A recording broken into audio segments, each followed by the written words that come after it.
Iqiniso elumsulwa. Nali ulwazi elisitshela ukuthi siholwa ama-Askari. Ukuthi umthethosisekelo awuzange ubhalelwe izakhamuzi zomdabu. Ubandlululo aluzange luphele, likhona kodwa selibizwa njengentando yeningi yomthethosisekelo.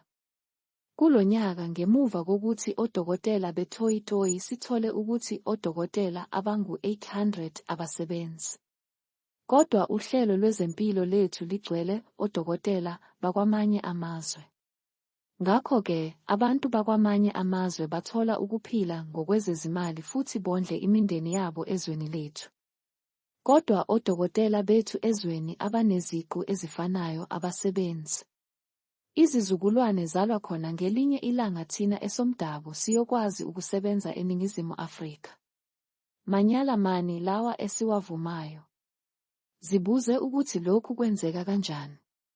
Sikhuluma oDokotela lapha. Cabanga ukufuduka displacement kwezakhamuzi zethu mawehlela phansi kwezinye izimboni nemikhakha edinga iziqu ezincane. Saxwayisa ngokufuduka displacement kwezakhamuzi eminyakeni edlule, kodwa abaningi abazange balalele.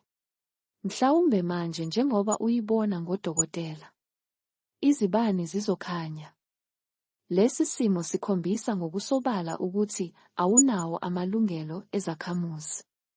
Uma ubunawo, akekho umfokazi welinye izwe obezosebenza njengoDokotela kuze bonke oDokotela bethu bafakwe emsebenzini. Izwe lingeniwe infiltrated kuwo wonke amazinga. Lokhu kudinga izinyathelo ezinqala futhi ezisheshayo. Ningakhohlwa nje ukubeka icala nokubopha ama-Askaris ngendima yawo kulamahliphihlipi abawenzile. Cabanga nje, umthethosisekelo wethu uvumela ukufuduka displacement kwezakhamuzi kanye nokushintshwa replacement. Ingqikithi yamampunge, amanyala. Ubandlululo olusha. Iqiniso elidabukisayo. Ihlazo.